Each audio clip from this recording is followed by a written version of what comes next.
Hey guys, what's up? It's the SnakeDude1814 here, and in this week's video, I'm going to be showing you how to make do-it-yourself ledges to hold live plants in your terrarium. The ledges I will be constructing in this video are for my spider plant, which you can see here, as well as my pothos plant, which will be used in my Chinese water dragon habitat. So when starting off with these ledges, what we did here is we cut a circle to fit the diameter of the base of the pot. And as you can see here, we are measuring it, which the base of this pot is about 3-4 inches or so. And what we're doing pretty much is we're going to make it so the pot can slide in on the ledge with just the bottom being exposed. And the reason for that is that for my water dragon's habitat, there is no drainage layer, so I cannot directly put plants into the substrate because otherwise the tank would get oversaturated with water. What this method allows me to do is that whenever I water the plants on these elevated ledges, water drips from the bottom of the plant holder onto the top layer of the substrate, where that water will evaporate and add to the ambient humidity in which this lizard desires.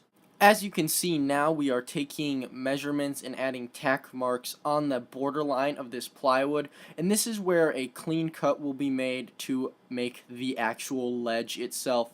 For the design, I'm going pretty basic and just doing rectangular ledges. Maybe in the future I can work on making these do-it-yourself ledges with more rock texture. However, I'm not too worried, as the plants that I will be housing them on are going to grow really big, so the wooden part of the ledge won't be exposed as much because it will be mainly covered by the plant itself.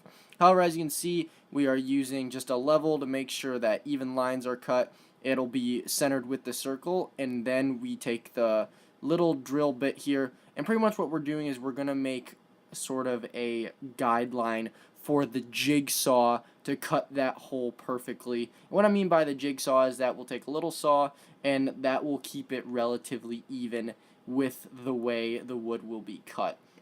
So as you can see, the jigsaw goes in, and then it instantly starts to cut. So now with the jigsaw making its way around to the second circle, you can see how it marks it as an even point, because now on the circle it'll make the cut cleaner for the jigsaw, and it makes guiding it easier as we cut around the base of the circle. And then the jigsaw finishes its way around and the circle area pops off. And just like that, we now have the base design for our plant ledge. Then, to make sure the plant would fit smoothly into that ledge area, we took a sander, and as you can hear, what it pretty much does is that it shakes that piece of sandpaper around to smooth down the edges of the wood for a nice clean fit. So one thing to note is that it might take you a couple tries to make it so the pot fits perfectly into the ledge as you please. However, you can always just use a jigsaw and cut it to fit to your will. And just like that, you now have a nice ledge to hold your plant. For the next planter, I pretty much use the exact same steps: cut a hole to fit the base of the plant, and then, quite frankly, drill the guide holes. And from there, you just take the jigsaw and you cut the hole to your will. Obviously, of course, I didn't video it here, but I also did mark where and how big the ledge will be, and there it is compared to the previous ledge. So if you do those steps, you'll get it right. For the last step, I decided to apply water-based polyurethane to the ledges. This is pretty much a necessity if you're using planters in a high humidity environment like mine for the Chinese water dragon, and pretty much this is a must-do to prevent these ledges from rotting and becoming unstable and potentially falling off into your tank.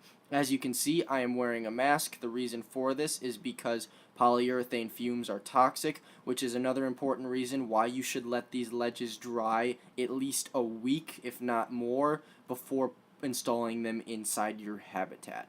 So I'm just going to finish coating these, and then we're going to jump to a week later. Okay guys, so it has now been a week, and it's time to install the ledges. So what we first did is we laid our ledge out, and we sort of jotted pencil marks, and then proceeded to use a drill bit and mark where we wanted our brackets to be placed in order to support the ledge in the reptile habitat.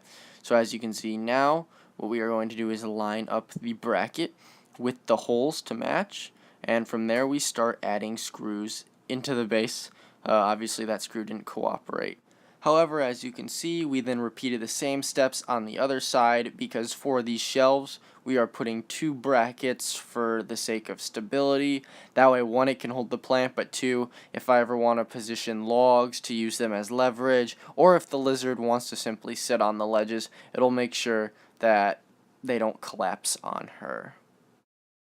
As for inside installation, the brackets were placed up against the side of the tank, which was to be their positioning, and actually set to level, which is not shown in the video, as while my dad was holding it, I had to place the level and make sure everything was correct.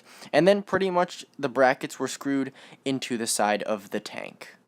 Then, as you could have guessed, we simply repeated the same steps, but for the bigger ledge that would hold the pothos plant. Simply putting the brackets in on the base, then screwing it against the side of the wall, and getting it set up for the lizard.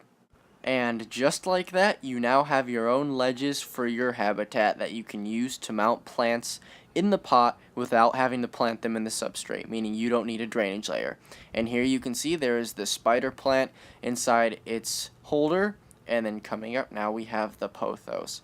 And really, I'm going to be honest, these turned out great, and Harriet seems to love them.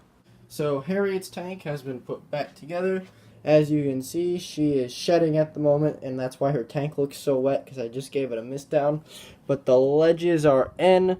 They allow the plants to have drainage, and that makes watering them easier, as well as giving her places to perch. As you can see, the light hits areas of that, so that way she'll feel nice and secure. And eventually, as you can see, I do have some fake plants in here just to really cover it up. And hopefully with this pothos vine, if it takes off, it will cover the entire tank, so then she will have a complete live planted setup. And that's kind of the plan. Until then, guys, this has been the Snake Dude 1814. If you liked the video, leave a like. If you want to see more, hit that subscribe button. I greatly appreciate it. And always, always, always, guys, stay tuned for the next video. Adios.